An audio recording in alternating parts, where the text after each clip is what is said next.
We're good. We got it roving. All right.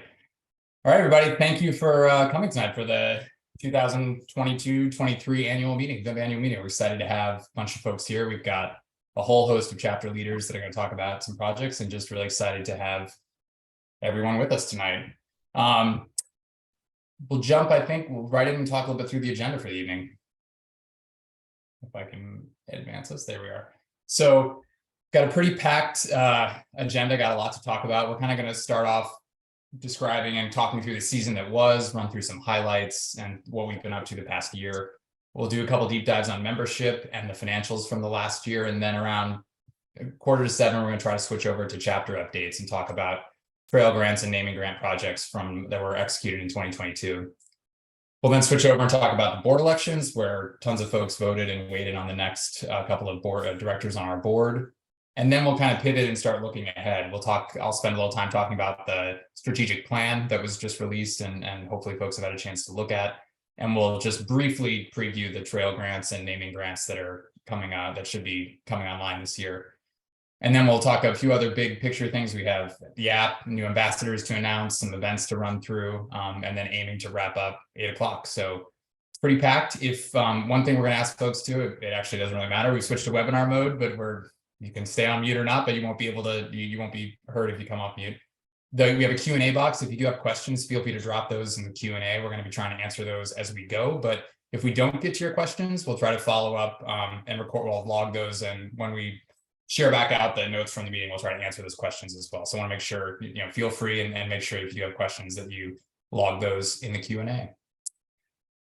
Anyone else on our side have any comments before we jump right in? Great. All right.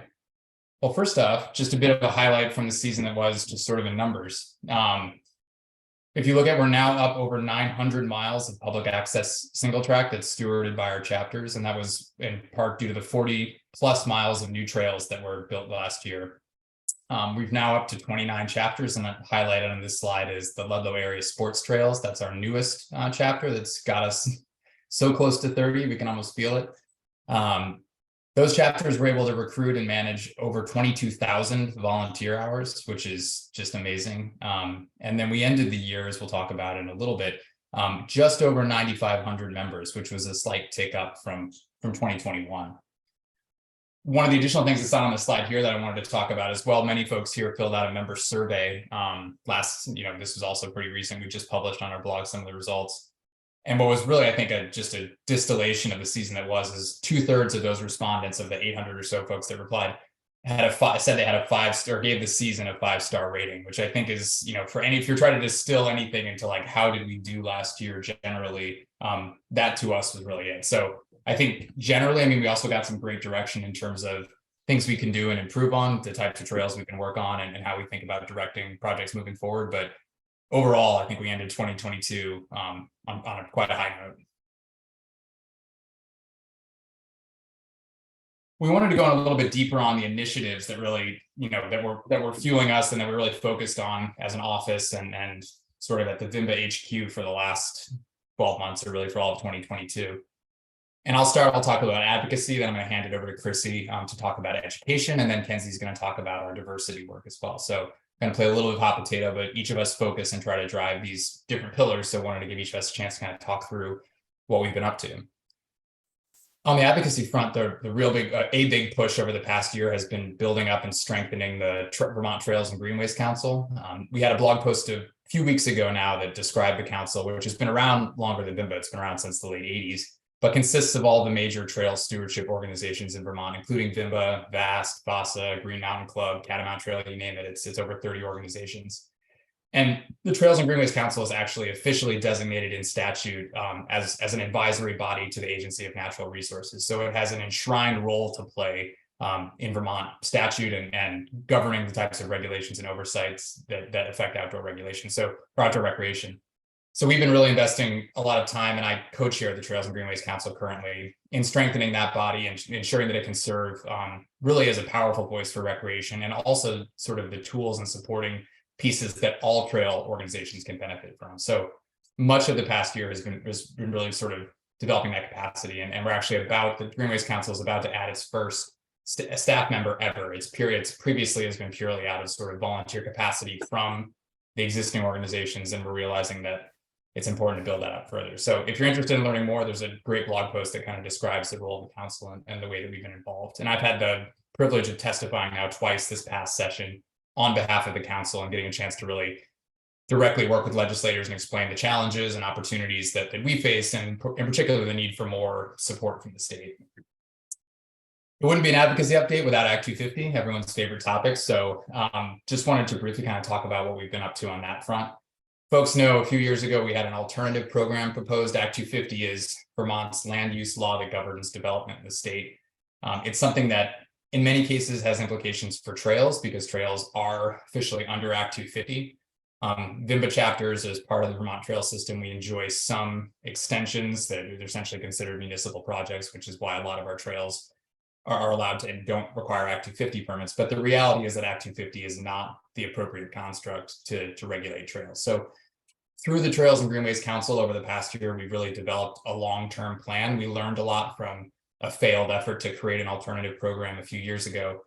And that effort, or our current effort, really is revolving around strengthening and more than anything, communicating the best management practices that we currently employ, ensuring that those are really world-class and best in class and essentially up to modern standards across all different kinds of organizations, and then linking those to what I mentioned is the Vermont trail system, which is the set of officially public access or designated public access trails in Vermont. So our work really has been first strengthen the Vermont trail system, make it really mean something, ensure that those best management practices are really, again, well communicated up to snuff. And then over time, that looks like something that is a much better construct under which trails to exist. So that's a multi-year process, and the council has a path and the support of the organizations that make up the Trails and Greenways Council. So knowing that it's not just VMBA working towards this, but it's all trail organizations in Vermont, we see a path forward. And we know that it's going to take some time, but the reality is that we have, and especially with the staff support that we're gaining on, that we're bringing onto the council, feel pretty confident or comfortable that we're making headway on that front. We are working for some clarifications. There are bits and pieces around Act 250 around how trails are regulated. We have a clear advocacy priorities document that we've shared with legislators about things we'd like to see clarified that would help our chapters. But in generally, things are it's a long game. We have a good path. We have the support of the remaining trail organizations in Vermont. So I think things are headed in a good direction there, but it's it is going to take some time. I wanted to touch on current use as well. That's another topic that often comes up with individuals, our chapters. We rely on the generosity of landowners who allow the reason that 3/4 of our trails, or 3/4 of public access trails in Vermont, exist because of landowner generosity. And landowners receive no direct compensation or benefits for their hosting trails. So one of the things that we've been talking about, and there's a lot of enthusiasm for it in the legislature, it's going to be tricky, but is the idea of recreational trails becoming integrated in current use. So the use value appraisal program in Vermont, if your land, rather than essentially as an incentive to not develop your property, if you create a forest management plan, if you have agriculture on your land, or if you conserve your land in specific ways, that can lower your tax burden. So we're working, we have, again, I mentioned a lot of support. People are excited about this as a potential, but making it, if you host public access recreational trails, that too is a form of deterring development and could benefit landowners. So similarly, going to take some time. We learned last year from the reserve forest land program that was actually added to current use that you can modify this program, and it gave a good blueprint for how to do that. So our current legislative ask is related to funding and support to study what a program would look like, how much it would cost, or essentially what it would take away in tax revenue. And we're hopeful as well that over the next couple of years we can make that a reality. I did want to talk briefly about active legislation we have right now, just to give folks a sense of kind of what are the type of things that are in the legislature. There's a couple of bills that are presently, most of them are on the what they call on the wall in House Agriculture. One is House 131. It's a bill that was authored by Catherine Sims that actually creates essentially what's called the Green Mountain Recreation Fund. And that's a fund that would both support capacity at the Trails and Greenways Council, additional capacity at FPR, and really the oversight and management of a stewardship fund. So a fund that isn't related purely to let's build new projects, but related to supporting organizations, both in terms of capacity, and that could be chapters, that could be trail organizations generally like VMBA, as well as the stewardship and maintenance of projects. So it's really exciting. It's nice to see that legislators acknowledge the need. I think there's at least 19 co-signers on that bill. And so a lot of support. It's one that similarly, I didn't make crossover this section, so it's not going to be passed in the next couple of months here, but it's one that we're hopeful going into next session that could actually get traction and see a lot of funding, needed funding of the trails. So that's really exciting. We have House 85, which is an accessibility bill, which mandates certain proportion of new trails on state land or state funding be accessible to Forest Service standards.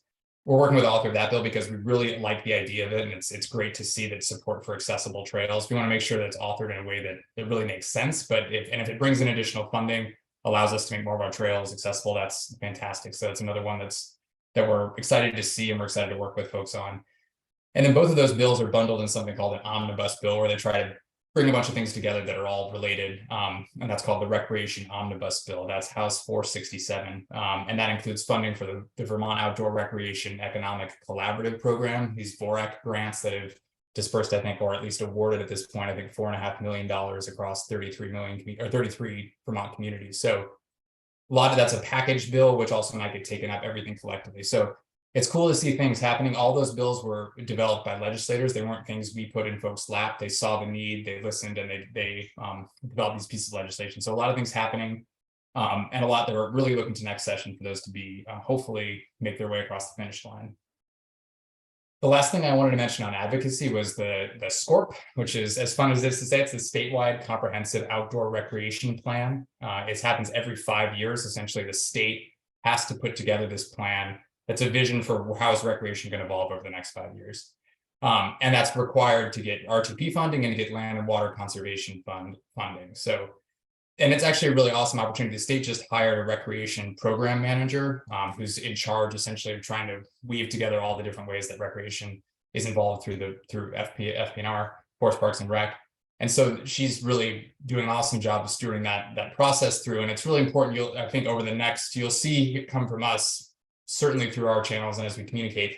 Over the next 12 months, there's going to be a lot of opportunities for recreators in Vermont, mountain bikers, snowmobilers, horseback riders, whoever, to weigh in on this proposal and plan and about what's important to them. So we'll definitely be reaching out to the membership to make sure their voice is heard, because this is going to shape how the state decides to support recreation over the next 5 years. So we've been working on the development so far, but that's almost more of a forward-looking thing, that's just a call to action that is definitely coming down the road. So with that, that's a brief run through advocacy. I think we'll have some time after these 3 topics to talk about it. Folks had put questions in the chat and things like that, but many of these topics are on our blog. So if you're interested in learning more, Trails and Greenways Council, Act 50, current use, a lot of these pieces, again, on the VMBA blog. So take a read there. And then with that, I'm going to hand it over to Chrissy to talk about our education work. Awesome. Thanks, Nick. Hi, everyone. My name is Chrissy Steckler. I'm the operations director here at VMBA. I also run all of our marketing and educational campaigns. I'm just going to share quickly kind of a few of the things that we had from last year for our campaigns. The biggest one is Free Hub Magazine, or one of the biggest ones is Free Hub Magazine. And as many of you have seen, is they issued a Vermont photo book last year that kind of highlights all the different writing areas throughout the state of Vermont. They partnered with us to complement that photo book, and they actually held a storm relief raffle. So that raffle was in partnership with them to support our storm relief fund, which goes to support our chapters and bringing trails back online as quickly as possible in event of a major storm. So we're really thankful to have that partnership with them last year, and we were able to support that really important fund for future years. Another thing that we focused on last year was around trail etiquette. A couple seasons ago, we signed on to Trails Are Common Ground and a Ride with Gratitude to complement our own rider responsibility code. With that, last year, we focused pretty heavily on kind of encouraging proper trail stewardship throughout the state of Vermont.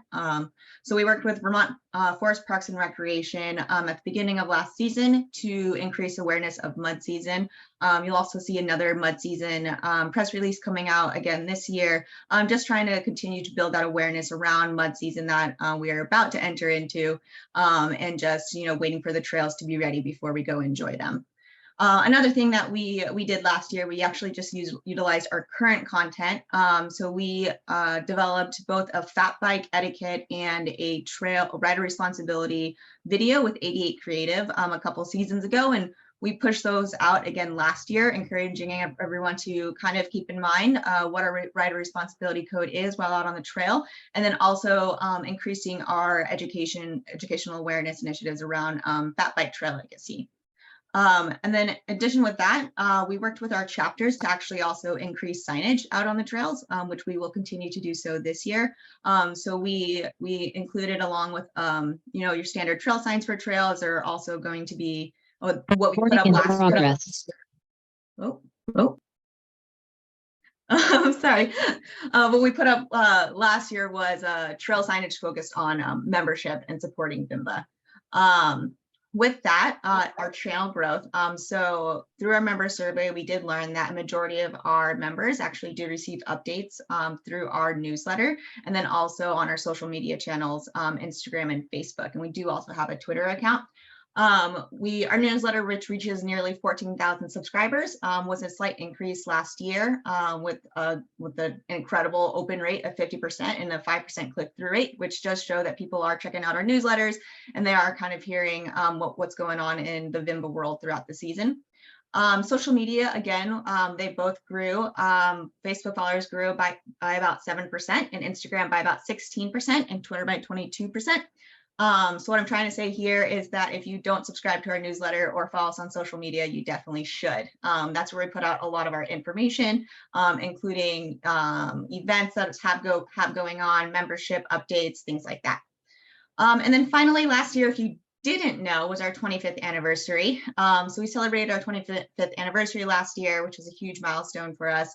We dug very deep into our archives and connected with individuals that helped grow VMBA to what it is today. We'll have a dedicated website page that is still available on our website. We've relabeled it to history underneath our About Us, which kind of explores just the history of the organization and some of the major milestones that have happened.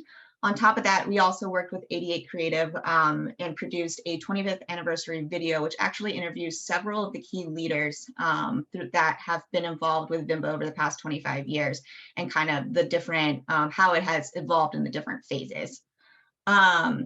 With that, yeah, those are the kind of the major campaigns and the growth that we have seen. If you have any questions, feel free to pop them in the chat, but I'll hand it over to Kenzie to talk about diversity. Awesome. Thanks, Chrissy. So diversity. We took a really big step last year of actually creating my role of the DEI coordinator for VMBA. It is a part-time role, but it is a very impactful role. So that's really awesome to see the mountain bike world kind of taking a step forward into DEI work.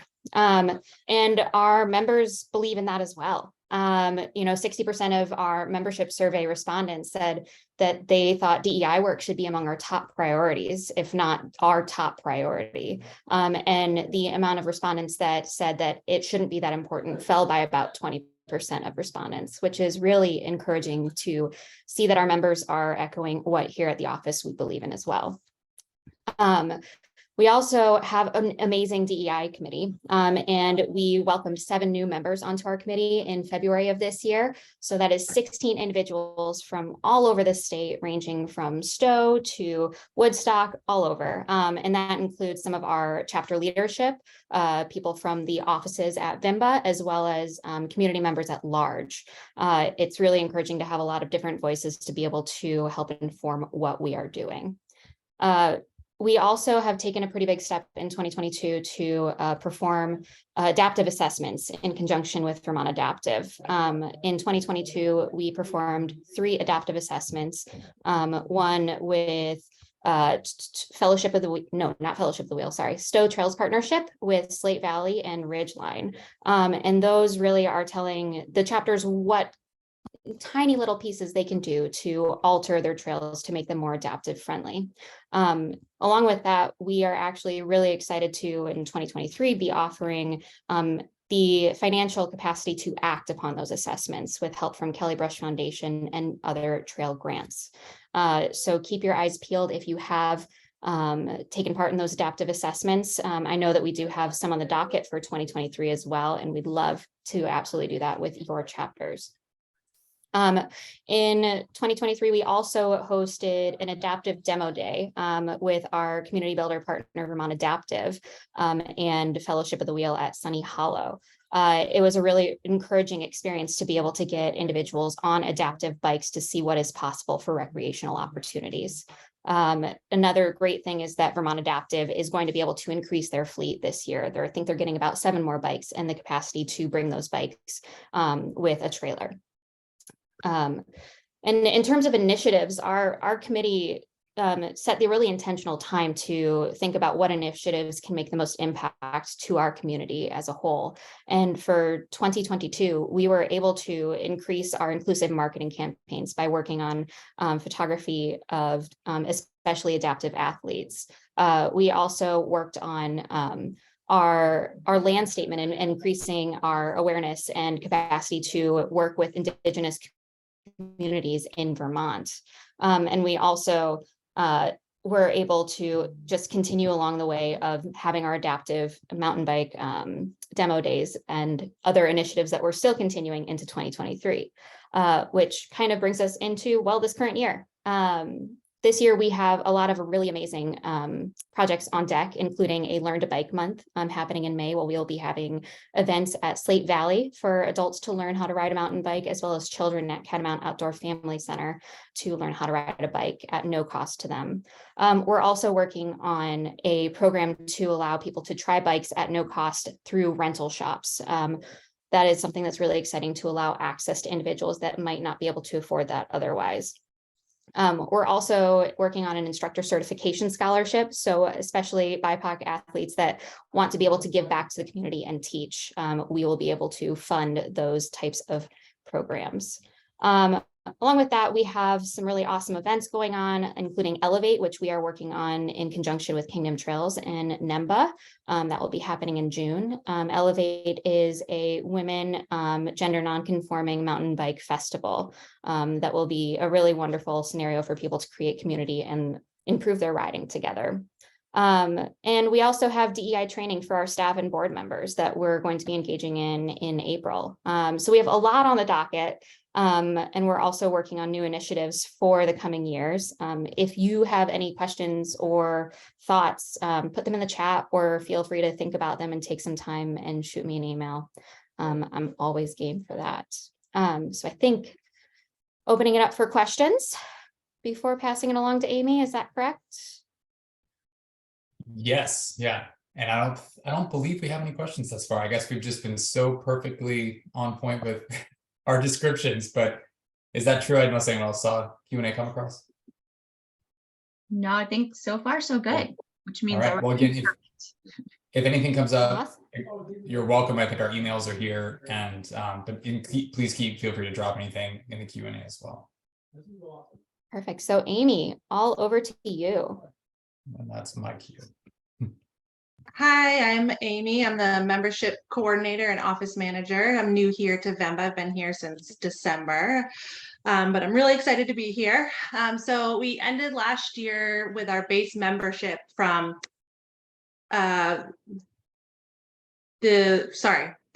we grew our membership from the year before from 5,364 to 5,453, and the individual members grew to almost 9,600, up from 9,400 last year. And the family and individual memberships actually didn't grow too much. The growth was largely due to the new under 25 memberships. So we had 180 of those, and that was geared towards adults, young adults that don't qualify to be on their parents' memberships anymore. It was a more affordable option. So that was really great to see that people were taking advantage of that. Another new membership option was community builders, which included Pride Rides and Vermont Adaptive. And we had 86 memberships with those. And NEMBA was also a new add-on that you could choose to become a NEMBA member, as well as at the same time as you purchasing your VMBA membership. And we had 258 people participate in that option. Individual add-ons didn't grow. It actually went down a little bit from 4,640 to 3,871. So those are our add-ons of our different chapters. So now, of course, if you have any questions, feel free to pop it in the Q&A. I'm happy to answer them or shoot me an email. But I'm going to pass the mic to John Ringer to talk financials.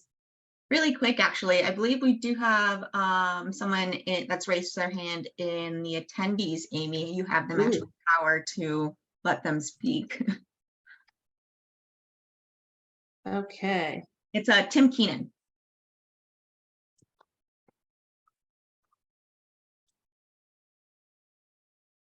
I think you should be able to talk now, Tim. You know, hi there. I just want to let you know that the chat is disabled. The Q&A should work. Okay, thanks. Thanks, Tim. Thanks. We're not familiar with the old webinar. This is Zoom webinar is a new one for us. So Q&A is where questions go. Chat, but thank you for pointing that out. Great. Do you want to hand the reins over to Mr. Ringer? Cool. Yeah, thanks. Hey, everyone. I'm John Ringer. I'm the treasurer on the VMBA board. Excited to provide an overview of the financials for this past year. Top line summary. VMBA is continues to be healthy financially.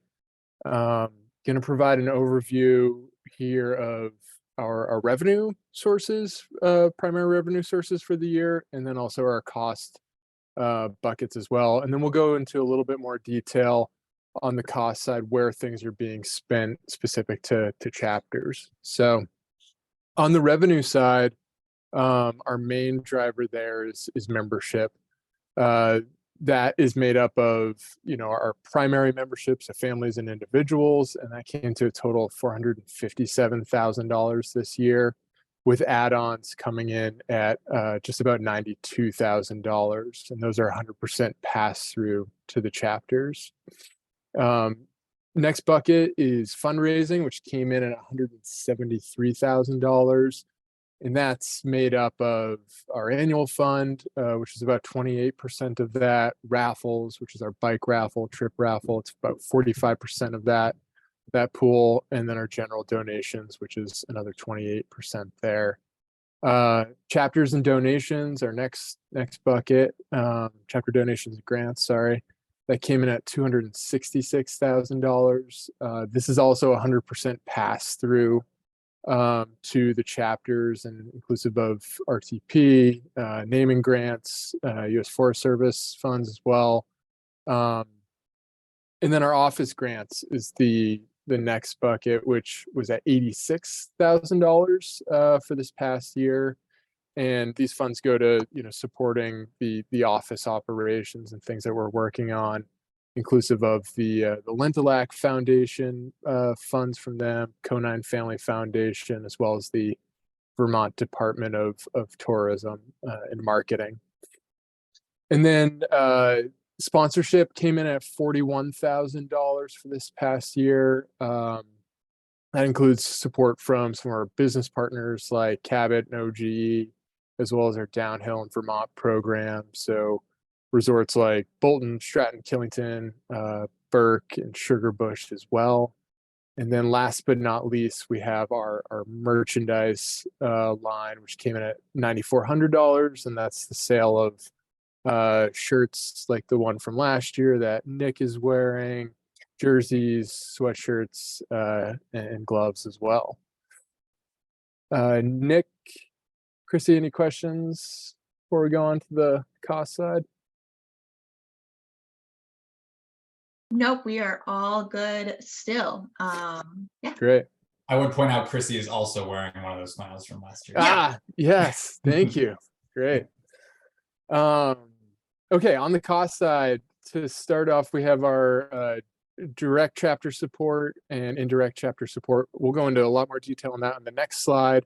But those were, funds that go to working with and supporting the chapters. That came up to about $500,000, which is about 90% or 90+% of our membership funds going directly to that work.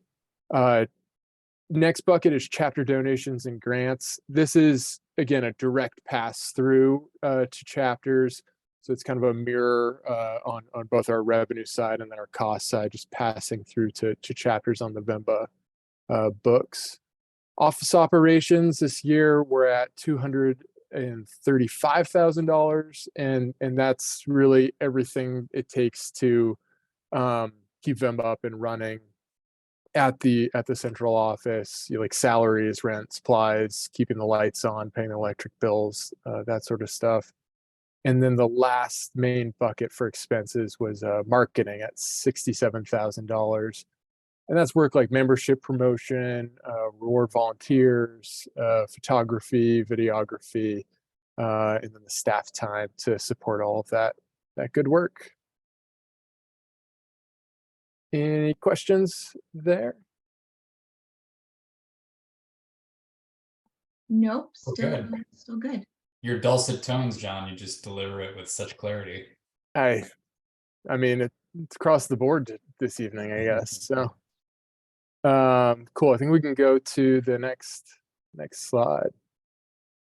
All right. So on how membership dollars were spent, on the left-hand column here, that's just basically a breakdown of the membership revenue sources. So the 457,000 from individual and family memberships, and then the 92,000 in add-ons. Taking that, 325,000 was spent in direct chapter support. So that's about 60% that's directly passed on to chapters to do all the great work that chapters do, like building trails, running programs, managing landowner relationships, and all that really important work to the organization. The indirect chapter support, which came in at about $174,000, that covered the membership platform, important things like insurance, chapter program admin, event support, membership materials, trail grants, as well as the storm relief fund. And then 50,000 went to general office support, help keeping the ship moving forward. That is about it for me. Any questions that have come up? Crystal clear. Sounds good. All right, I will hand it over to Nick to cue us up for some chapter updates. Thank you, John. Great. So we're going to jump into the portion of the evening we're a little bit even ahead of schedule, which is nice. So chapters don't necessarily have to motor mouth, though we've got plenty of people to talk through, as you can see. So the list here, just to give the brief overview, these are the projects that chapters are going to talk about over the next half an hour or so here. We have a handful of naming grants, and if folks aren't familiar with the naming grant programs, the idea here is that companies that are really interested in supporting outdoor recreation and wanting to provide their employees an opportunity to kind of direct their philanthropy, they participate in a naming grant program where the office works with them essentially to craft a grant and identify like what are the things that they want and their employees want to support, whether that be ecological restoration, adaptive trails, specific locations in the state. So it's a great opportunity for us to work with these businesses, figure out the kind of grant that they want to craft, and then matchmake with our chapters. And what you see here is the matchmaking that occurred in 2021, because then that works. So these grants were announced in October of 21, and then majority of them were then conducted last season. So this is an opportunity for the chapters to share back what those projects were. So before they go jumping in, just wanting to really thank huge thanks to Cabot Creamery, to Outdoor Gear Exchange, to Suncommon, to Fuse, to the Vermont Country Store, to Muskoma Bank, and to Ranch Camp, who all sponsored a naming grant last year. Switching over to trail grants, so the difference between these two. So the trail grant program has evolved over the past couple of years, and it's a really neat opportunity that we work with our chapters where a committee of chapter leaderships get together and they evaluate grant proposals from the chapters. So these are the chapters awarding funds to the chapters. And so we look at the end of the year, whatever real surplus revenue we have, we pull into the trail grant program, and then chapters collectively decide how to support their chapters. So it's a neat opportunity because we get to be in the driver's seat in terms of crafting or deciding what should we be asking for, what should we be looking for, And it's also a nice opportunity too for chapters to kind of to step up their game in grant writing so that they can practice and get feedback directly from their peers and that type of thing. So it's a program that it's really fun to be a part of. We're modifying it slightly this year to continue to make it grow, but the projects you see here and that the chapters will talk about shortly are ones that were directly supported by other chapters to do that work. So, and Darn Tough here is noted they contributed directly to the Trail Grant Program. Companies are welcome to do that too. If they don't necessarily say, hey, we want to sponsor a full naming grant, they can actually contribute directly to our Trail Grant Program. So without any further ado, I'm going to jump right in. I'm going to hand it to Joe Fox of the Caledonia Trail Collaborative, who's going to talk about their work in the St. J Town Forest. Hopefully John is ready, or Joe rather. I see John on the screen. I'm good to go. Fantastic. All right. Hey, everyone. So yeah, definitely our board of Caledonia Trail Collaborative is super appreciative of the work of both VMBA and the funds from Cabot. The town forest in St. Johnsbury is located right near our downtown. And for those of you who haven't been over here to the Northeast Kingdom, St. Johnsbury is located right at the intersection of Interstates 93, 91, and Route 2. So north, south, east, west. We've got a great downtown and a 110-acre town forest, a short ride from the downtown. For a long time, people have recreated in the town forest on hiking trails, and we finally got mountain biking as an approved use. We had a design and build process for 1.5 miles of brand new trail construction. So we use an existing logging road to connect to a wide machine-built flow trail that is similar to almost like bike park quality. Super fun, and we would not have been able to do it without the funds from Cabot Cheese. I know there's a lot of people that need to talk. I would just love to say there's a video I would love to share with you all, but I would way rather have you come to St. Johnsbury, reach out to me, and I'll take you on a personal tour. I think we're going to put the St. J on the map, and we're looking forward to building a few more trails in the town forest this summer, as well as we have 2 other trail zones, so we'll be building out in Danville a little bit more. And hopefully, my hope is that the Velomont Trail somehow connects with the Lamoille Valley Rail Trail. So we'll see a lot more bike visitation in St. Johnsbury, whether it's gravel, road, hybrid, or mountain. And I'm going to pass it off to Adam at Fellowship of the Wheel. Thank you, Joe, and exciting to see this stuff happening over in St. Johnsbury.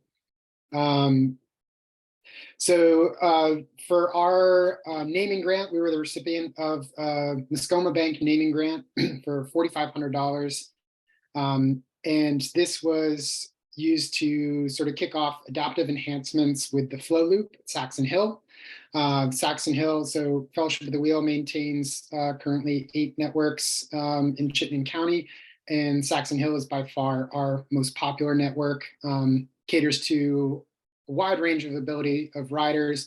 Being situated in the Champlain Valley, it's got relatively low grades. There's a lot of diversity of soil types and terrain there. And the flow loop in particular is kind of one of the premier loops, whether you're an avid rider or a first-time rider, and really a great candidate to make a fully adaptive trail. The main, restriction that prevents access to adaptive MTBs, which are typically a 36-inch wheelbase width, is the bridges. And if you've ever ridden Flow Trail at Saxon Hill, there's a lot of bridges. One of them is 400 feet alone. And the funds for this 2-year project were used to sort of kick off some of the materials and tread improvements, which you can see in the photos here. We had 192 community volunteer hours over the course of a number of corporate and community trail days, and a total of 304 trail crew hours in this past calendar year, and looking to do a few more hours and weeks of work in the network this coming season. The remainder of this project is funded by an URSA grant, but we couldn't have gotten it started and and moved it along as quickly as we did without the help of Muskoma Bank on this one. So thank you to VMBA and Muskoma for that. And we're also the recipient of a trail grant. We use these funds in the Heinsberg Town Forest for restorations on the backdoor trail. You can see in the upper right-hand corner, there's a little map where we did some early season walks and identified some areas of this trail that could use either some climbing reliefs or drainage improvements. This is a Heinsberg Town Forest, again, is the second most popular network within our 8 networks, sees a lot of use, and this trail has been around for upwards of 20 years. So we used $4,500 from VMBA in the trail grant to work on these 7 specific areas, which we flagged, doing some new bridge work. You can see one of the central photos there was an old puncheon that was on a wet day, just a hair short of unrideable. So we went with a naturally surfaced rough cut hemlock and came in at a slightly different angle to avoid a big white pine at the entrance of the trail, which has been showing severe signs of erosion of soils around the root system. So coming in at a slightly different entry point and staying away from the roots of a very large but healthy tree.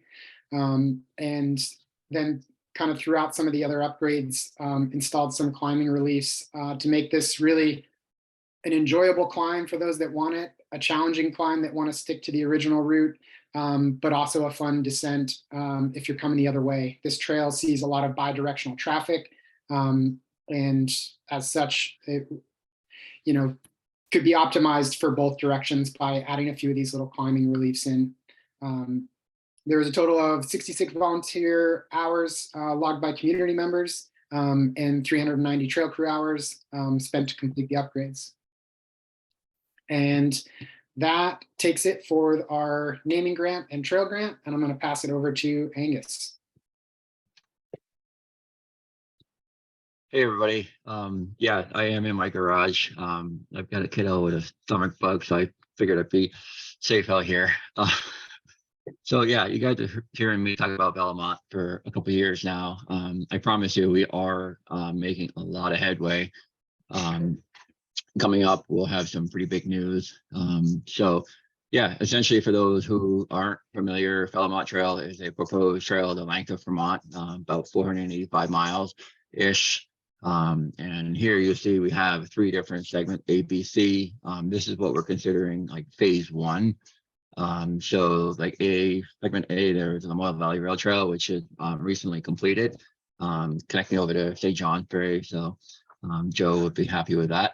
And down in central Vermont is segment B, largely with the Green Mountain National Forest. And down lower C is the vast majority of that will be co-located with the Catamount Trail. So the Catamount Trail, as you know, is a ski trail the length of Vermont. But there are opportunities where we could co-locate, improve the trail tread for year-round use. And this is something that CTA has been really excited about. Not the entire trail could be a mountain bike trail, but there are opportunities that be a win-win. So Nick, if you don't mind hitting up the next slide. So what I want to highlight is the Vermont Country Store gave us a grant, $5,000. This was considered match for a Northern Border Music Commission grant you probably heard about. We got a couple of years ago. So trails like Tunnel Ridge, Boulder Dash, that was completed with NBRC funds. So this stretch, you can see it's right in the middle of the map there. It's hard to see, but that's Chittenden Brook Hut, and it's about half completed. Titus Trail, actually a trail building business from Idaho, won the bid on this, and they are about halfway through. So this year they'll be finishing that segment. There's quite a bit of climbing up and over a ridge to get up and over to Pittsfield. So keep your eye open for that. It'll be done soon. Yeah, and once it's done, so the whole idea is that we're shooting for 2024 to have basically everything on this map you see in yellow completed. So this will be kind of like the grand opening, at least in segments. The Belmont Trail, you'll actually be able to experience the hut to hut, the Chittenden Brook Hut, and then it'll be a hostel that's slated to open right in Rochester Village. That'll be part of the network. So you'll have some backcountry as well as front country. So if you can imagine yourself out in the woods, backcountry one day, the next day you're down in the village, you can resupply, get some food, stop at the bike shop, and then head on north to your next hut in the backcountry or hostel. The next, if you want to hit the next slide. So you may have heard the Telephone Gap IRP Integrated Resource Project. This is essentially the green line up there that highlighted. That was what I was just highlighting on the previous map, Vermont Country Store grant that's currently being built. So this stuff yellow all the way down to Killington and Mendon. There's actually a little connector I did not highlight over to Sherburne Trails. So about 35 miles is currently being proposed within Greenmount National Forest. There is also a right in the middle there, a yellow 2,800 acre the inholding, the largest inholding of Greenmount National Forest, public land. We worked with them they acquire that and that would be transferred to Greenmount National Forest. So it's a great opportunity to see, you know, the Belmont Trail recreation. The Long Trail goes through there as well. The Catamount Trail is being relocated to co-locate with the Belmont Trail. So we're minimizing new trail by being co-located with the Catamount Trail for this specific segment. And it benefits them because they get off the snowmobile trail up to higher elevation. And right in the middle is where the proposed South Pond Hut is. And you'll see on that picture, that's the view of South Pond Hut. So this comment period for the IRP NEPA review just closed just recently, earlier this month. So it's going through the review process. There's been a lot of debate on timber management of this. There's some proposals. You may have heard about it in the news, but so yeah, that's exciting. If that goes through, that's huge. That'll be a huge connection all the way down to Rutland there. So Nick, you can hit the next slide. So down in southern Vermont, on the map there, you'll see the northern aspect of that is Manchester, Nats Country, and then all the way down, you can see the Massachusetts-Vermont border. So we're currently working with the Greenmount National Forest on the vast majority, as well as the Catamount Trail Association and these other chapter partners to essentially figure out a way to get the trail through there, the Belmont Trail. And a lot of that, like I mentioned earlier, will be co-located with the Catamount Trail. It's a great opportunity. Some of it will be new, some of it will be, you know, Forest Service roads. So we've secured 2.5 million on CDS funds for trail construction and planning and master planning on federal land. So this has been a huge push right now. We have two new project coordinators. You see their photos down there, Dan and Jordan. Awesome guys, great to have them on the team. So they've been this past summer, fall, doing a lot of ground truthing, figuring out what existing trail, what needs to be improved, new trail, what we would need to do, reroutes, all of that. So this stretch down here in Manchester, first it has to go through NEPA review, which are about to submit for that. And then once it's gone through NEPA, then we can start using CDS dollars for trail construction on this stretch.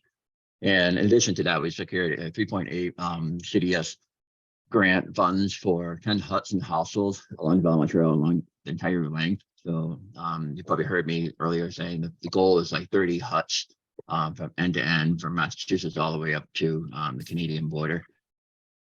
So exciting news, a Grout Pond Hut recently opened. The Belmont Trail will be hopefully going right through there, utilizing that ADA accessible hut. So if you haven't checked it out, you can make reservations. Summer reservation just opened up today.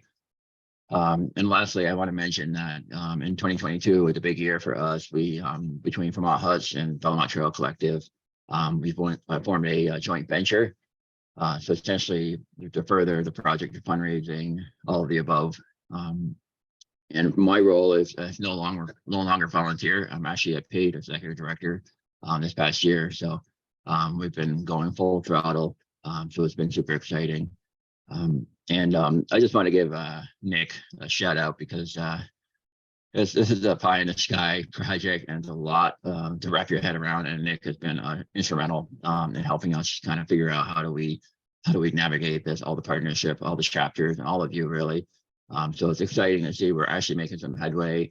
So keep your eye open for 2024. We'll have some, Belmont signs out there on the trail, and again to get the sample, something that we've been talking about for several years now. So with that, I want to hand it over to Morgan Easton, who's the Ridgeline Board Chair. She's going to talk about some stuff in Ridgeline. Hi all, I'm Morgan with Ridgeline Outdoor Collective, and we manage the trails in Pittsfield, Rochester, and Randolph, as well as backcountry glades in Brandon and Braintree. So we received a trail grant for $7,000 for a project that's an offshoot of a segment of Belmont Trail in Rochester. So you can see on the map the Randolph Gap Trail that heads up over to Rochester Mountain that will then bring you over into Braintree Randolph area. Rube's Run is an offshoot of that trail, whether you're coming one way or another. That's an awesome option for a downhill back into town. And if any of you have ridden any of L&D Trailworks trails yet, Tunnel Ridge kind of took the stage last year as a really impressive, awesome, fun flow trail. Randolph Gap is similar to that, as well as Cassidy's Chase, which is now completed. You can see on the map there. So I guess I've ridden it. I can say it's a really wonderful display of Tom's ability, hand-built and machine-built. It's a really awesome trail if you haven't gotten a chance to get over on it. And I guess I don't have a ton to say about it. I guess I can say one fun experience I had this summer was my truck was broke down, and I live in Braintree on the other side of the Randolph Gap Trail. So I was able to actually ride up over to Rochester Mountain and all down the Belmont Trail to the Rochester School to teach the after school programming for biking.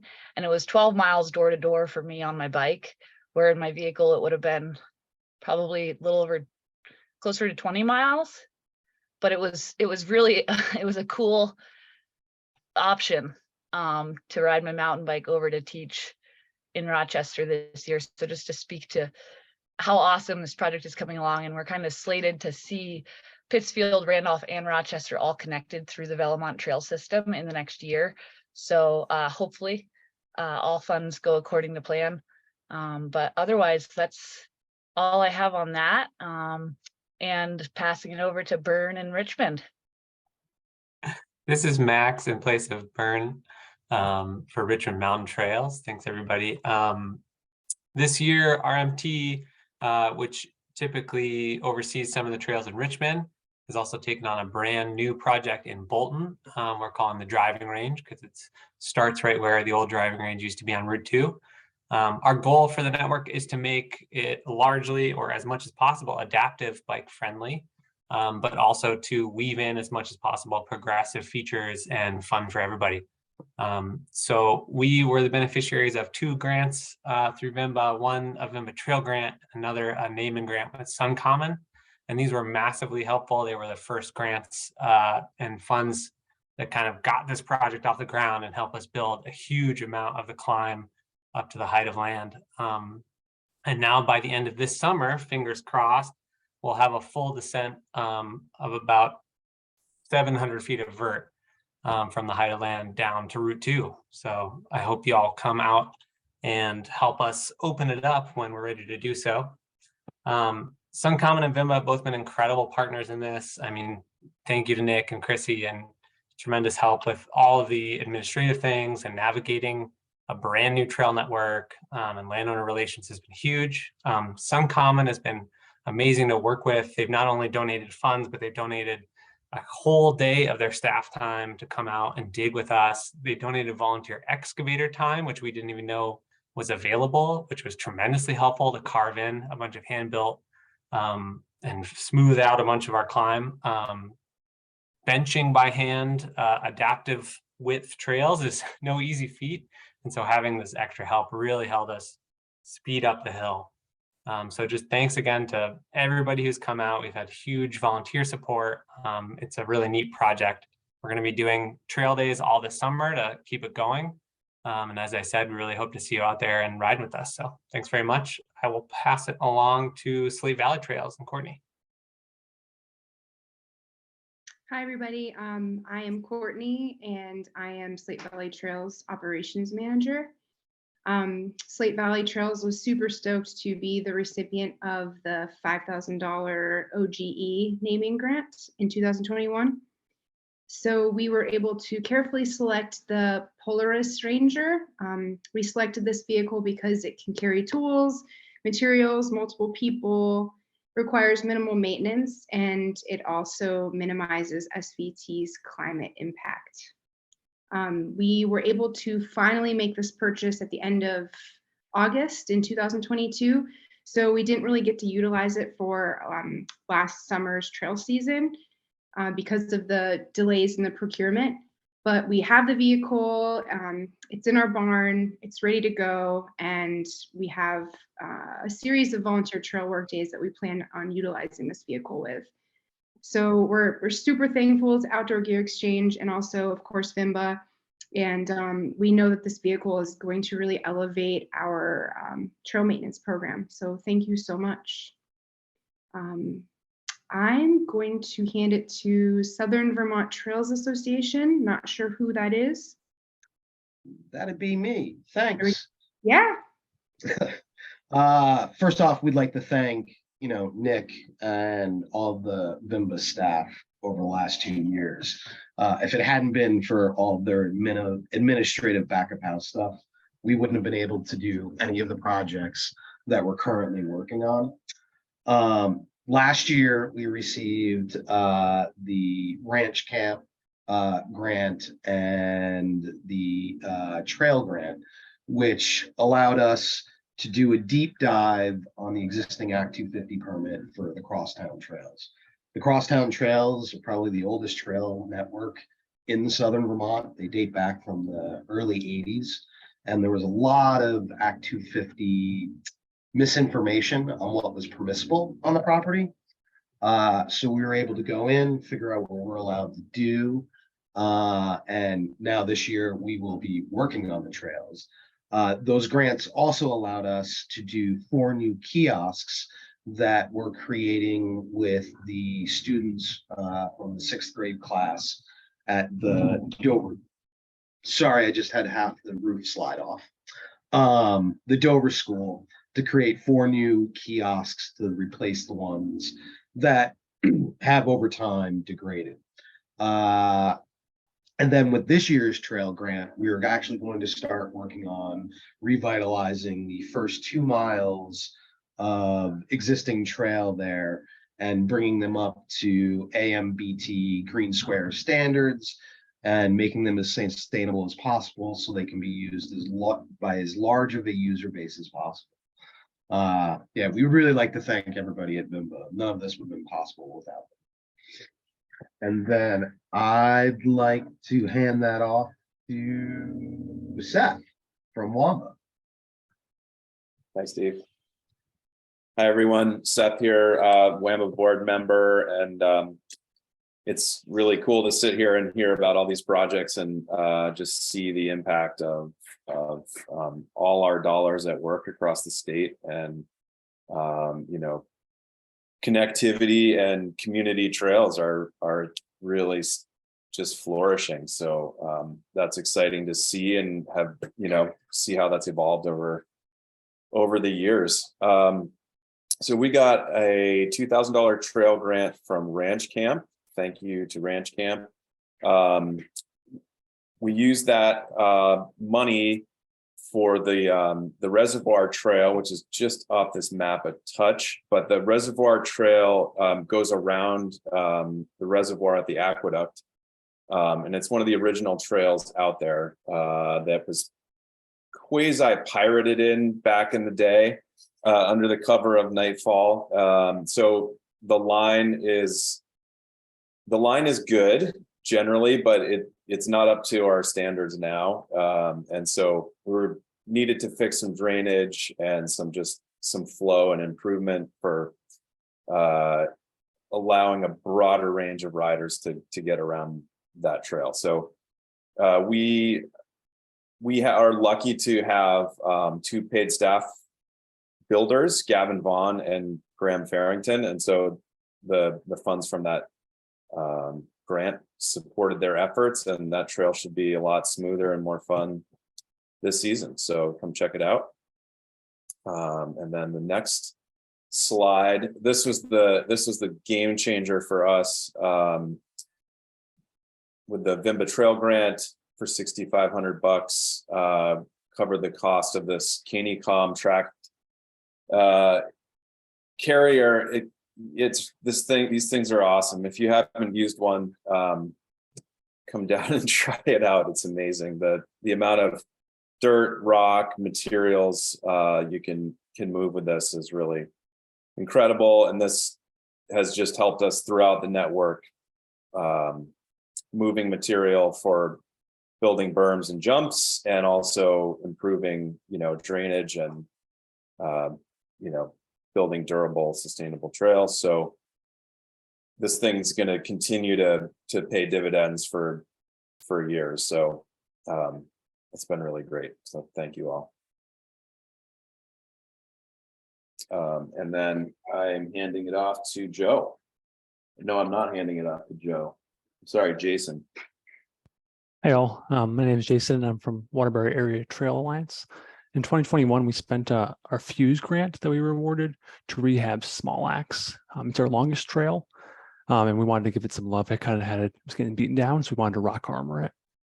In 2021, Night of I'd Ride came and did Six Flags. I'm sure many of you guys have ridden. And after we saw the stunning work he did there, we decided to bring him back to do this. And you can see from the photos, his work with rocks is pretty incredible. So the trail had been beaten up a little bit. It was not as much use from Six Flags, but we wanted to kind of give it some polish to bring more traffic to that side of the network, and we are quite pleased with him. There was a few sections that were being braided as well, and we were trying to defer the trail to ride on bedrock so that it could be more sustainable, as well as he did fix, quote unquote, the clap out spot on the roller, so it's a little bit more friendly to people, and we're hoping you guys all enjoy that. On that, I'm going to pass it over to Mike at Brewster River. Hey everyone, Mike Timbers here with BRMBC, Brewster River Mountain Bike Club.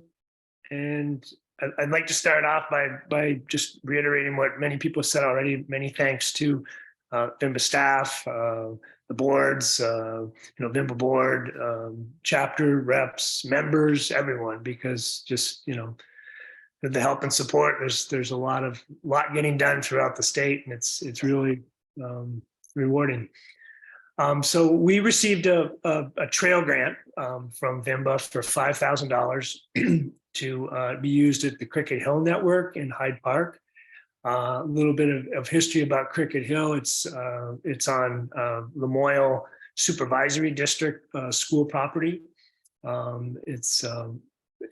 There was a club established in 2013 that actually was instrumental in having a machine-built trail by Brooks Scatcherd of Sinuosity, named Bernie Sanders. It's a great downhill flow trail.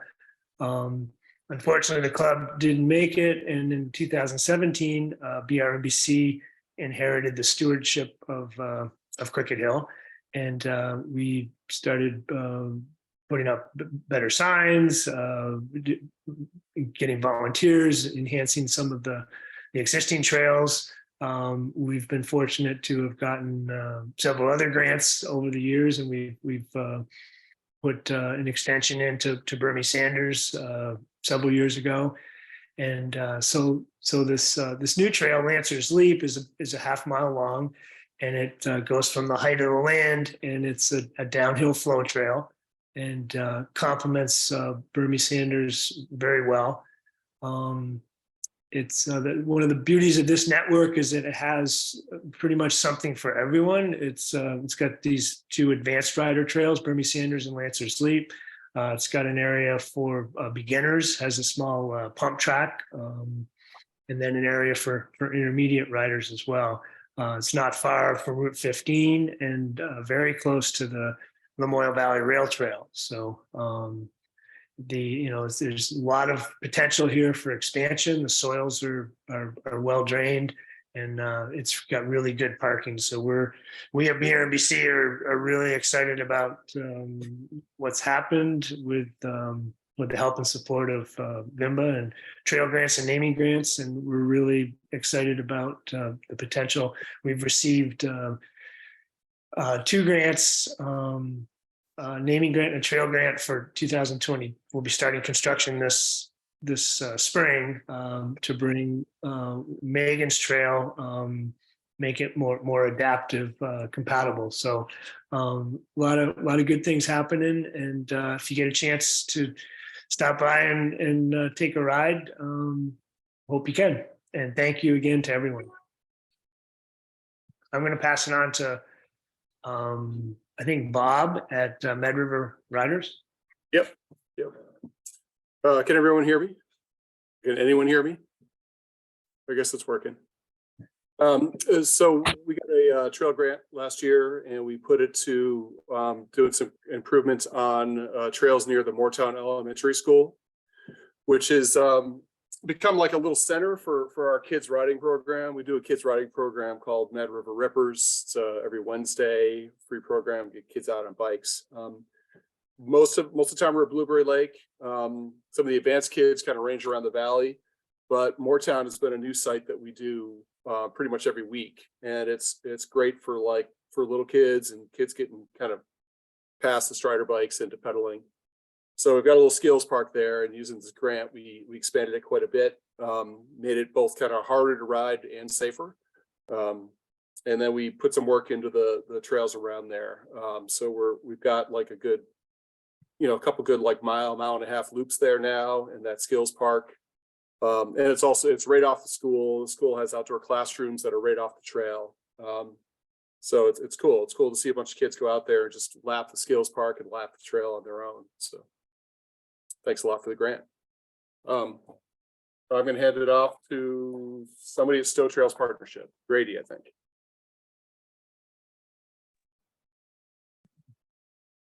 Hi, everyone. I'm Grady with Stowe Trails Partnership. We were awarded $4,500 to design a skills park, which is something that we've had in our wish list for quite some time now. We finally found a perfect spot to put it, and we had Max Van Wee with Backslope design this skills park. You can see on the screen right there. Its goal is to give a spot for young riders and new riders to kind of work on different skills and enhance their abilities, which, as you can see from the variety of different features on here, would be a great place for it. We've got bridges and rollers and berms and all sorts of fun stuff, rock gardens for people to work on their skills. We have a perfect little plot of land to put it on where it'd be accessible from the recreation path, which is a nice, safe way for people to get there, especially with a lot of the popularity of town parking these days can be a little bit difficult. So this gives people like a nice, easy way to ride there. We did unfortunately run into a Act 250 hiccup, which Nick has been really helpful helping us work through that. We're hopeful that this won't be too much of a holdup. It should get pushed through, hopefully, and then once we do that, we'll get started on building it pretty quickly. Yeah, we're excited about it, hopefully coming to fruition sometime in the near future. But that's all I've got for us, and I believe I'm handing it back to Jeff. Is that right?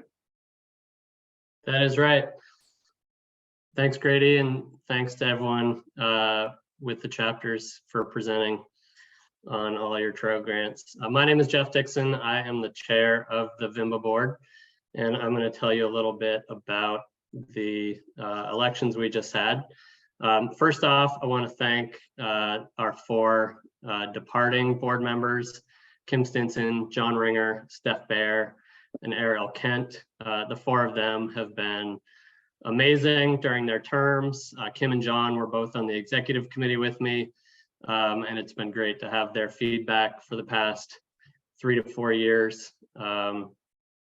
We also had Jason Rickles up for re-election. Jason is a chapter representative from way down in Jamaica, and his board seat is appointed a little bit differently than the at-large board members, in that he is chosen by the advisory council, which is made up of the 29 chapter leaders.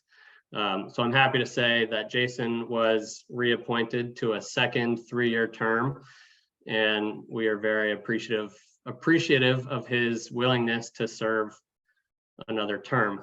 Before I get into the other new board members, I also just wanted to thank the existing board members that are continuing on. They include Bern Browdy, Tara Marakian, Tim Mayer, Curtis Fox, and Quinn Keating, as well as myself.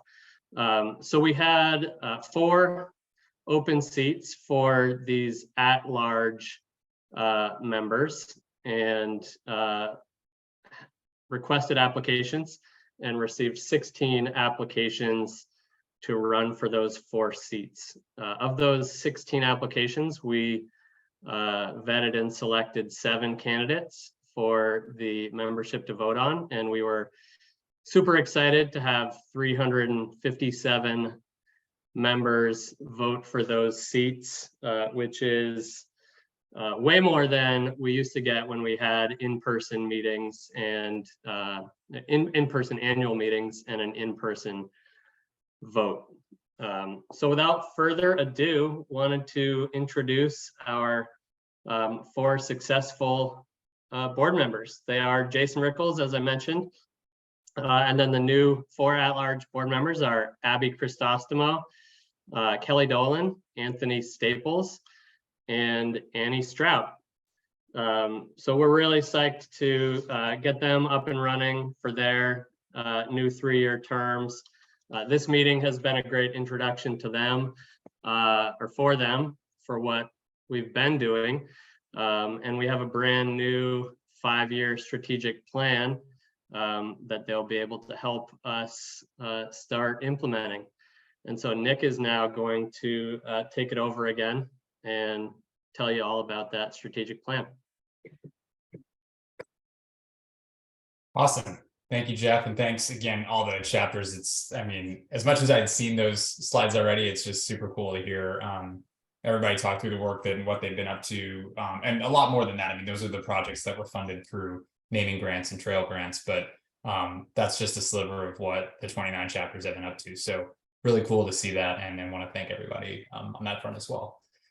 We do want to take some time tonight as we kind of pivot, and some of the chapters have already mentioned work looking forward and some of the things in the head, but we're really going to kind of pivot, especially we have a new cohort of board members, and one of the things that we'll be using collectively is this new strategic plan. So I'll talk a little bit about it and some of the highlights here. And I'll note as well that, folks, the plan itself it's publicly available, it's published. There's a blog post that describes some of this as well. So anybody that wants to go in more detail, feel free to navigate there. So part of it is, what was the purpose of this thing? I wanted to kind of just, the goal of the plan is to identify what are our big goals over the next couple of years, and then how do we get there? What's the roadmap to try to achieve those goals? And part of that was driven by an observation that VMBA has grown so much over the last really 5 years, but 10 years if you look back. And mountain biking is in a very different place than it has been. So and which is awesome. It's evolved. And we're now sort of, many people talk about it as kind of out of our adolescence and we're into this sort of young adulthood as a sport that's now much more mainstream and in some ways like really requires new planning and new thinking about how we're going to achieve our mission and vision. So the time was right. Before I got involved in this at all, I had spent a year with the organization to really learn who everybody was, a lot of the history, and then before even wanting to proceed on this. So the process, it took us a year to put this together. So, and I actually talked, and we'll talk about it in a minute, with the mission and vision, but the board met last January, so over a year ago, to really hone in on the mission and vision. But the process really started with those membership surveys. So I want to really personally thank all the almost 800 folks that filled out this year's membership survey, and then certainly prior surveys, because that data really valuable in trying to think through as we craft that strategic plan. The chapters are the lifeblood of this organization. So chapter input was the second really valuable thing. And that came through the advisory council, as Jeff noted, that we meet with and get feedback and guidance from. And then also just meetings individually with chapters and trying to understand their challenges, what they want to achieve, that type of thing. So that was instrumental in building this plan.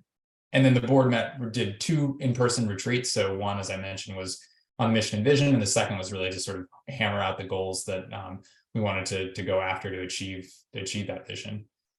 Once we built the plan, we actually then really tried to take our time and hone it with the chapters, get feedback, iterate, and then ultimately share with our partners as well. One of the things you'll note in the plan is as we go through with each goal, we've identified who are the big partners that we need to work with to achieve that outcome, and ensuring that they had bought into and felt that the plan was made sense and represented how they thought those goals should be achieved. So long process, took a year.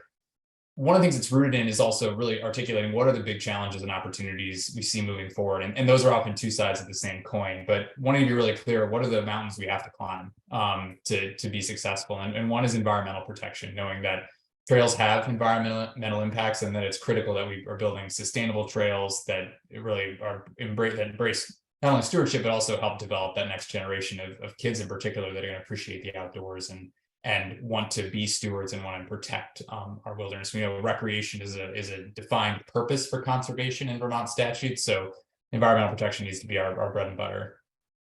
DEI, diversity, equity, and inclusion, that's another huge really hurdle. We're not a tremendously diverse state, and our organization reflects that, but we know that that's something that we think we can really make headway on. That's why we hired a diversity coordinator. It's why we're pursuing the initiatives we are. So that's an important piece of the plan here. Progression was another challenge or opportunity, depending how you look at it, that there's an opportunity here to really take stock of trails statewide, but at a network level, and understand, does this meet the needs as riders go from beginner to intermediate to expert and advanced riders, and ensuring that the experiences and the trails are available to them really meet that ability to progress. So that's an important feature to this plan.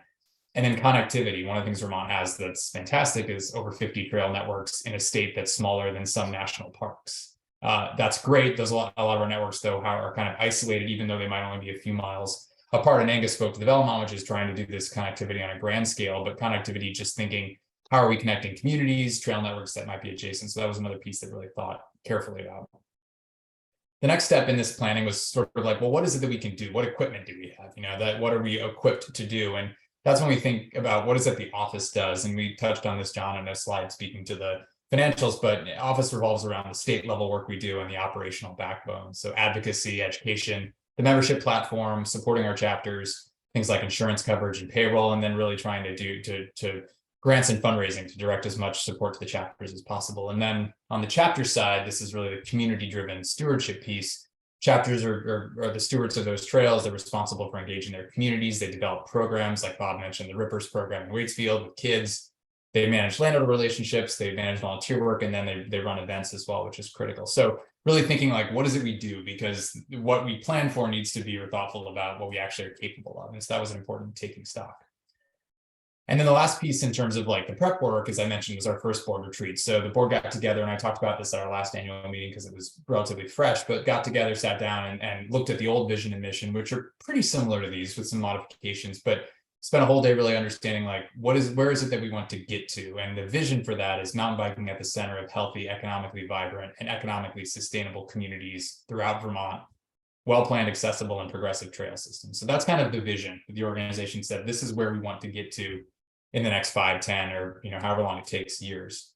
And then part of that is how we get there is that defining really our mission, and it's to ensure the sustainability of mountain biking in Vermont and thoughtfully promote exceptional riding experiences for all through advocacy, education, and community-driven stewardship. So that's really thinking the role that the office plays in driving that advocacy and education piece, which the chapters help with as well. And then community-driven stewardship is really where the chapters are in the driver's seat. So with all that was sort of the like, let's get ready to go for the ride piece of it and pack our gear and stuff. We felt like we had what we needed to embark on the planning process itself. And so with that, we developed these 7 major goals, and that's the TACO, which we've embraced the acronym, which came about not intentionally, but it is what it is. We have these 7 major goals. And so first and foremost is trails. So this is a trail advocacy organization, and that idea of stewarding accessible, well-planned, and progressive and sustainable trails. So if you dig into the plan itself, you'll see the sort of specifics that fall under there, how we do things through advocacy, education, what do we do, chapter support that make that happen. We really try to articulate the details. And I'll mention as well, part of this plan, sometimes you look at strategic plans and they're more of a wish list, which is great to have a wish list. But what we tried to do in this 16 or 17 page plan, if you open it up, is really try to lay out the details about how we're going to get there. So trails at the top as being, that's who we are as an organization. The next big chunk is around advocacy, and I touched on these a little bit earlier in terms of things we've been up to this past year, but 2 big goals on that front. Ultimately, we need to move recreational trails out of Act 250 and into an appropriate oversight model. It's not that we believe no oversight should exist, it's just we want something that's appropriately fit to trails and helps make sure that we're doing things environmentally sustainable way, and that ways that are going to last the test of time. So that's one of the big goals. And again, the plan articulates a lot of the details underneath that. The second bucket I also touched on, so we were making steps already, and talk about that in a minute with the roadmap, but is this idea of how do we acknowledge landowners, and doing that through the current use program, so the use value appraisal program. So being able to actually give landowners a benefit, create stickiness, so that if a landowner, not only do they get a benefit from hosting a trail, but once they have that recreational trail, they're more inclined to keep it, because if they were to remove public access, they would lose that tax benefit. So those are 2 big goals over the next 5 years that we have a path, or at least are planning to work towards.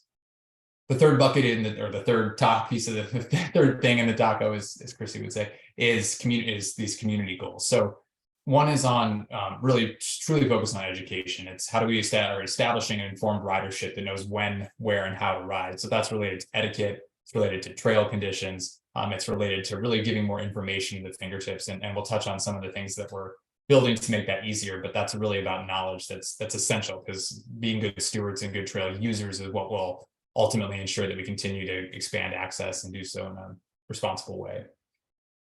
The second goal, number 5, the second goal in the community bucket, is to count the majority of those who regularly use our trails as active VMBA members. So VMBA as an organization, we're not trying just to bring more people in to ride in Vermont. There's lots of people that ride in Vermont. In some cases, there's plenty of people at certain networks at certain times of the year. So it's not simply a goal to drive more people here, but what it is to create a model, or create an ethic, and at least sort of a norm where the majority, and we're working to actually tabulate this more exactly, the folks that ride are VMBA members, because that's something that kind of grows on itself, to where they're supporting the chapters, they're supporting the places they ride. And so we have goals laid out, or specific sort of sub goals laid out, to how we can try to establish that to where we truly take over that majority riders are members. And the last one in the community bucket is the groups that we do want to increase. So generally, we're not just let's get more people here to ride, but specifically we do want to increase youth, non-male, BIPOC, and adaptive representation in the mountain bike ridership. So these are groups that have been historically underrepresented in our community, and we are committed to growing their representation. So there's a whole suite of programs. A lot of it's driven by our diversity committee, but we're trying to weave it more broadly through the organization to how to increase that representation over the next couple of years. And the last bucket is the organization, because we can't do any of this if we don't have a thriving organization. And that means office and chapters are a place that attracts and retains talent and really develops our capacity. So that bucket we've tried to build out. How are we going to do this in a way where our chapters receive more support? They have the operational funding and capacity they need. The office similarly is well supported. So there's a lot in that bucket to how do we build the engine, or how do we build the sustainable, thriving organization that'll make this all happen. So again, details, a lot of those we go into pretty good detail in the plan itself.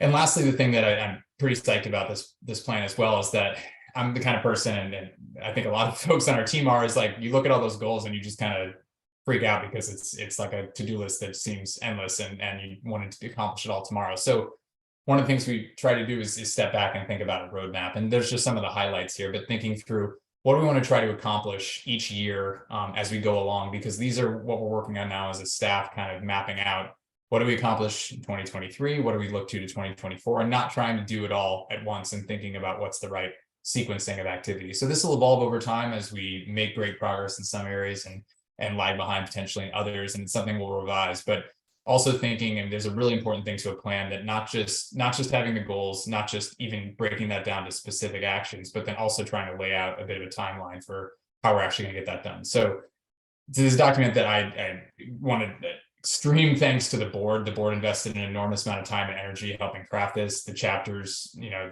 as well, in terms of weighing in and all the folks. And so, yeah, I think it feels good as an organization to have this map. It's one, again, everyone can read and look at. And yeah, just excited to have it in place. So if for folks that are interested, again, take a look online. If you have questions, comments, suggestions, you can always contact me. But yeah, more than anything, just excited to have this out in the world and use it the next couple of years to help guide us along the way. Cool. To talk a little more discreetly, so that's the big, you know, that's where we're headed 5-year plan. Talking about some of the other really exciting stuff coming in the more nearer term. So pivoting a little bit, we've heard from the chapters about the naming and trail grants that happened last year. So talking about funds that were awarded this year, and to look at those projects coming down the pipeline. You've heard a little bit about this from chapters mentioning these, but Cabot, who's participated in this naming grant program for many, many years and has been a stalwart partner for VMBA, they're funding a pump track in Middlebury for the Addison County Bike Club ACBC chapter, which is going to be fantastic, get a lot more kids out on bikes. Outdoor Gear Exchange is funding a new trail in the St. Albans Town Forest, which is going to be really neat, potentially creating this big loop down to the rail trail and actually linking over to their hard act network, so creating that connectivity. Press Forward PR, they're funding a project in Katy Hill to restore a number of the trails in that network that are really due for some love, which is going to be rather just sweet. Velocio Apparel, they're funding and providing additional funding for the driving range. As Max was talking about, that project has evolved really, you know, started from scratch. And so they're making incredible strides in accomplishing that work. So Velocio has chipped in to help create the upper climb that's going to contribute to that figure 8. Turtle Fur, they've provided a naming grant to Brewster River, and Mike mentioned it before, but to create these adaptive upgrades on Megan's Trail that are going to make that, you know, it's a trail that's very close to being one that would be adaptive accessible. And that's what we're really thinking about a lot of these targeted upgrades. It's not major overhauls. This is one that'll make that a really cool place for adaptive riders to go and ride. Green Mountain Solar, they've provided a naming grant to Fellowship, and that's going to be improvements in accessibility in Mud Pond, that network, which is going to be really, I think, help really as you enter the network, one of the big pieces there that's going to be upgraded. And then VBT Vacations, they've similarly provided a naming grant to Fellowship, and this is for restorations in Cars Hill. That parcel was just secured with the long-term conservation easement, or long-term, it's at least protected in terms of from development. That was up in the air for a while and led to a bunch of deferred maintenance. So amazing to see funding going to help to start to help restore that network as well. And Adam talked about some of the upgrades that and improvements that they've already been making, like in Heinsberg, and it's going to be really neat to see that continue. And then last one on this list, Branch Camp, just recently, folks might have seen, we had a late breaking naming grant to fund a new snow dog that Addison County picked up to start grooming their networks in Bristol and in Middlebury itself. So just expanding the fat bike riding and kind of the ability to ride almost year round in Vermont. So huge thanks to these companies. We announced these in the fall, but just a reminder of what's coming. And if anyone's interested, if you work for a business, you want to get involved, reach out to me. These are really cool ways to engage with the trail community. So talking trail grants. So again, this trail grants is the program where the chapters get together and decide which projects to fund and to how much. So we have a whole nother suite of projects. We had a really long list this year. We were able to carve out, we had so many good projects that the trail grant committee got together and we found a way to fund pretty much all of them, which is really cool. So so the trail grant will form for Richmond Mountain Trails will sort of provide the corner or the capstone piece for this phase 1 of the driving range. So that's going to be a network that in pretty short order is going to be rideable and amazing. And then it'll be a really neat experience, a new network. Fellowship, so more funding going to Heinsberg, which again, that's one of the most trafficked and historic networks. It's going to be really improve the experience there. SOTA, and Steve mentioned this already, they're getting funding to restore the trails at Crosstown, some of the oldest ones in the state, which is going to be great, adaptive, accessible there too. WAMBA gets the title for most creative name. They're going to re-berm, put the berms back in Sir Berms a lot. I think they've somehow managed to work, I think, berms even more into the grant title, but that one, that's a super fun trail down Mount Peg that is going to, it needs a little bit of love, and it's going to get it this summer. Ridgeline, there's a trail that Angus, you couldn't have seen on the big map, but Contest Trail on the Green Mountain National Forest is one of the first that was approved for mountain biking. There's deferred maintenance all along that trail that the trail grant will help contribute to. VMBA, more upgrades to really complete that Megan's Trail adaptive overhaul, which should be, I think, as Mike was alluding to, done this year and rideable. And then Velomont, they applied and received a naming grant for RTP match. So this is a $5,000 grant that allowed them to access the $25,000 RTP grant for a Braintree connector. So as Angus was alluding to, this is really going to start making that corridor from Randolph all the way down to really eventually Killington, but at least in the through Rochester and further south, creating that connectivity. JAMBA applied for and received, and this links to the kind of planning goals that are in the strategic plan, a grant to both develop a master plan for their trail networks down in their neck of the woods, and then also complete the U.S. Army Corps of Engineer trails that are hosted at Ball Mountain, or that they stewarded Ball Mountain, that are there's one trail has been built. This will complete the second of those two trails, which will be again rideable this summer. Slate Valley received a trail grant for benches, wayfinding, and signage to really enhance that rider experience when they're out on the trails. VMBA, they took Woodstock's lead. They saw how awesome that track carrier was, and they applied for one of their own. So they're going to have that in hand to work on their trail systems this summer. And then lastly, Stowe Trails Partnership received a trail grant to fund refurbishments to Shredder in the Adams Kent network that'll make that a much more enjoyable riding experience. So tons of cool stuff coming down the pike. These are things you should all see happening this summer. So we'll report back at the next annual meeting about sort of the actual outcomes, but I'm really excited to see all these trail projects happening. So with that, I'm going to hand it back over to Chrissy to talk a little bit about a few other big projects we have on the radar for this year. Awesome. Thanks, Nick. So first up, I am excited to share about the VMBA mobile app. Some of you might have seen this on our social media, others in our newsletter, but VMBA will actually be launching an app this spring. So this came out of a lot of feedback from our members and our partners for our member benefits. And it's just kind of a way to easily manage both your VMBA membership and your member benefits. As Nick already alluded to, one of the goals for our strategic plan is to have an informed ridership. So the mobile app, when it first launches this spring, you'll be able to access your VMBA membership. If you're already signed up, you will be able to view your membership on the app. If you haven't signed up yet, you will be able to sign up through the app. In addition to that, you'll actually also be able to instantly redeem your member benefits. So as many of you probably know, we used to have a big piece of paper in your nice little VMBA member card and your downhill coupon sheet. And we're actually going to be doing away with those portions of the member packet, and that's all going to be done through the app. So you'll be able to manage your membership, add on chapters at any point throughout the season. So you just finished a ride, you want to support that chapter, you can add them on instantly. You'll be able to instantly redeem your member benefits. I think we have over 120 member benefits this year that we're about to release. And then you'll also be able to instantly redeem your downhill coupons. So you will still receive a member packet in the mail that you're still going to have the VMBA strip. You'll still get a list of all the member benefits, and you'll still get some others, all the chapters like welcome letters and stickers and things like that. Just the member card and the downhill coupons are going to be moved into the app. Past this first version, we do plan on developing the app even further so that you'll actually be able to easily look at the chapter's trail networks. So as of right now, that lives on our website page, where it kind of is just a location of all the different ways that our chapters keep their trail networks up to date. And so you'll be able to, on the app, kind of pull up those different trail networks and those different chapters and see and be able to access how they're updating their trail status. In addition to that, we do have our Plan Your Ride platform. So if you go onto our website right now, you can kind of take a look at different parts of the states, look at our different member benefit partners, where you can ride, what to do, where to eat, things like that, and all of our bike shops. So that's going to be integrated with the app. So you'll be able to easily go on the road and kind of check out, oh, where's the local bike shop that might have a member benefit, or, oh, where's a network in Southern Vermont that I really want to go try. So all of that's going to be integrated in the app. And then we also, we have a very long list of hopes and goals for this app that we're looking forward to in future versions. But we're pretty excited for this to come out. We think it's going to be really great to easily understand, easily manage your membership and stay aware of what's going on in our mountain biking community.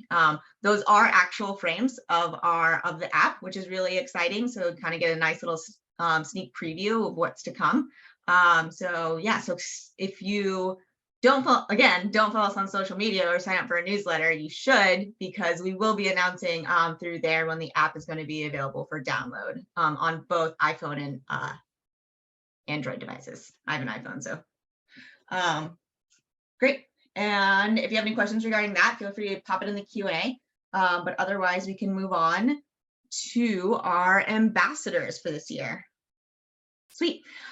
So we had an incredible number of people apply for our 2023 ambassador program. I think around 25, and we had 12 open spots available.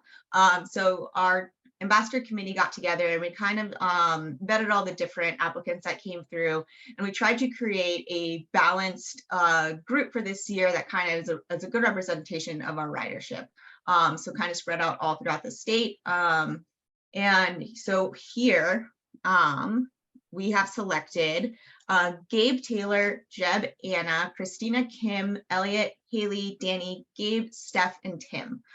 So they will be joining us at a few of our different downhill days. They'll be at our member party. They're going to be in their communities, working with their chapters, out on the trails, and then also pretty active on social media. So if you see them, feel free to say hi. I know they're all super stoked to be joining us this season, and we're really excited to see what comes. And then finally, we are excited to share with you, get a nice sneak preview. We have not announced this to the public yet, but this is going to be our bike raffle this year. So this year is a little special. This year, we're going to actually be doing a VMBA Dream Build bike raffle. So in previous years, we usually just got a bike from a specific bike company.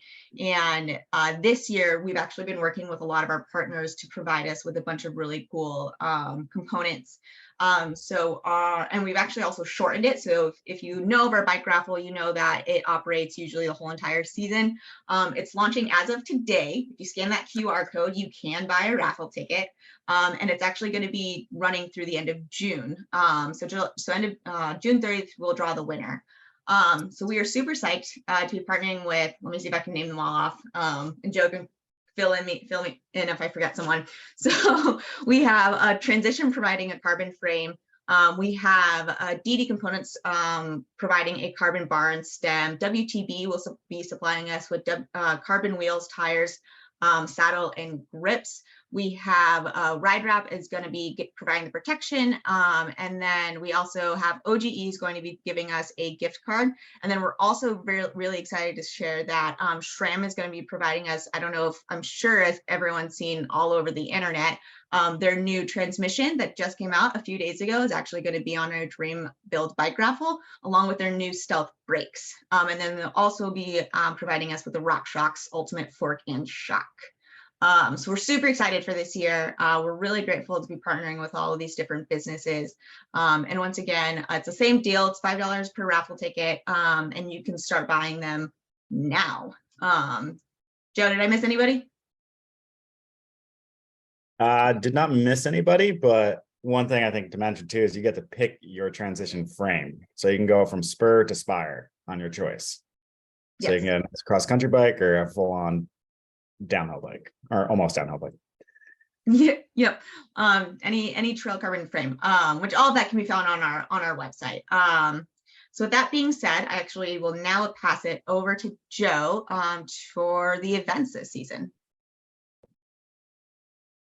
Awesome. So for the third year in a row, or actually, I'm Joe. I'm the programs and partnerships manager with VMBA. One of my fun things I get to do is events.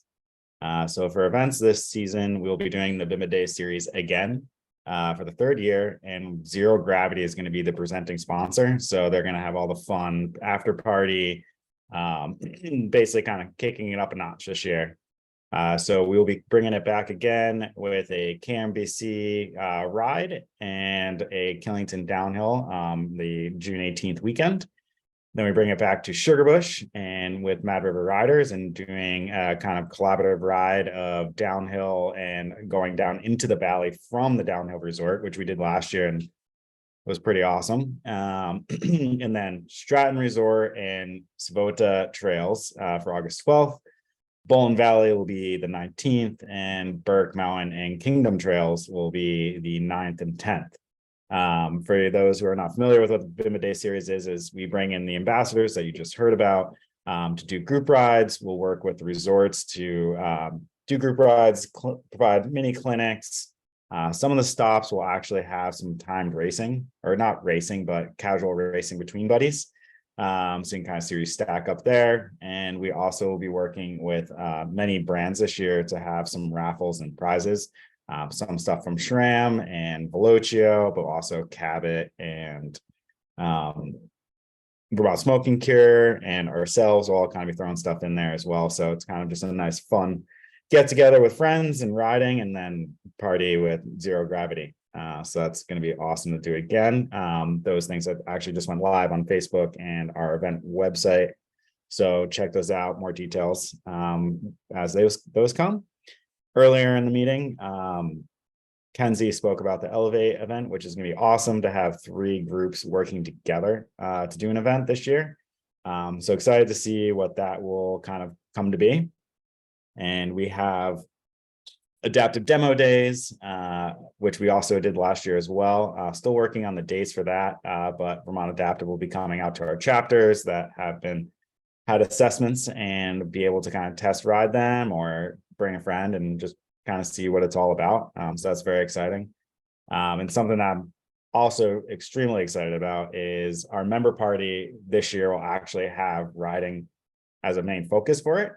We'll be going down the Saskatchewan 6 and the Wamba trails and making a full-on day of riding, Aqueduct, Mount Peg, and ending the day at Saskatchewan with food, beverages provided by Lawson's, Stowe Cider, we'll have games.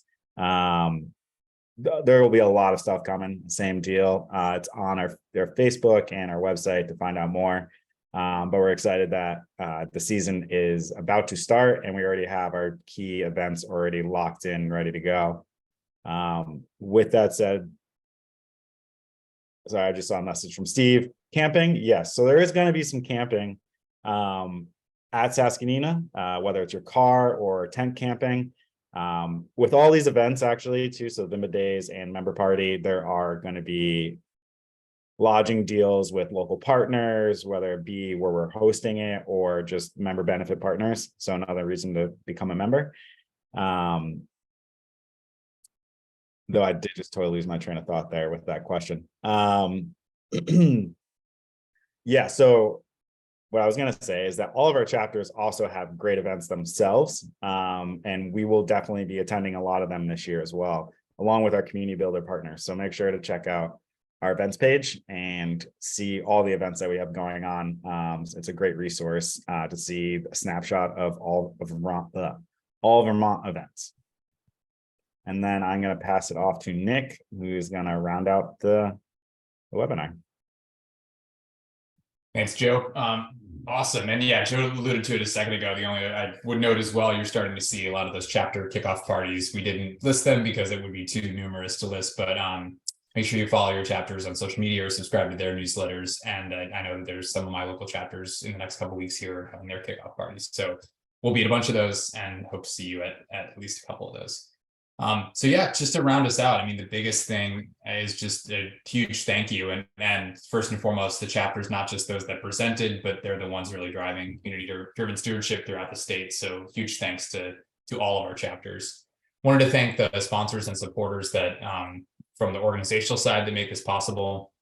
I mentioned Cabin and Outdoor Gear Exchange. They've sponsored naming grants for many years. They also help support the office and allow us to do what we do and direct so much of the membership dollars back to chapters. So enormous thanks to them as some of our summit partners. We also rely heavily on support from the Lindflack Foundation and Conine Family Foundation, who really believe in our mission and the work that we're doing throughout the state. So our work would not be possible either without their support. Ridgeline Partners, Velocio, VSCCU, and Evergreen Sports Medicine have also, fantastic support for our office, and we have good relationships with them. We're exploring all different kinds of collaborative things that we can do, and Joe's leading the charge on that through our partnership side. And so, likewise, they just believe in the Vermont mountain bike community and what mountain biking can do. And also want to thank Ski Rack, Darn Tough, and Berkeley and Valor Greenwood Country Realtors. They're switchback sponsors who likewise provide direct support for our office. So big thanks to them as well. And then perhaps biggest thanks, but we can never forget in terms of really what all of this relies on is membership. So the fact that we are invited to the State House to provide testimony, the fact that we are allowed to sort of have such a weight and a voice in the future of really Vermont and just the trail landscape in Vermont is because of our membership. So huge shout out to all of our members last year who supported our work. And then just a huge reminder as well that if you haven't yet gotten your membership, if you're listening, please do so, because that it's, as we alluded to, we're doing a lot of making it even easier to work with member benefits and access the sort of the direct upsides of having a membership. But really it's critical, and it really provides that support for our chapters that allow these amazing projects to happen. So that's my strong membership plug. And then the other sort of thanks to give here too is to the staff. So you've heard from really all of them tonight, the central office staff. We have Chrissy, who's our operations director, Joe, programs and partnership manager, Amy Porter, who's our new membership coordinator, office manager, then Kenzie, our DI coordinator. They are incredible, and they punch well above their weight, and they help us get a lot done at the office. And then wanted to thank the board from this last year as well, Jeff, who spoke earlier about the elections, and then Kim, John, Steph, Ariel, and who are leaving us departing. They've given a ton of their commitment and time and helped make the strategic plan happen.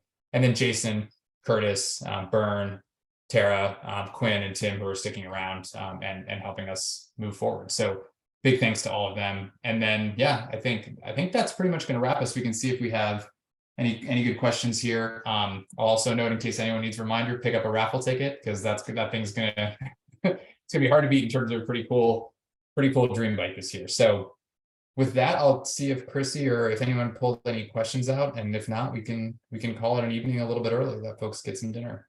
Yeah, I think Morgan has a question. Oh yeah, Morgan, she can go live. She's a panelist, so. Oh, she's muted. Someone had to do that.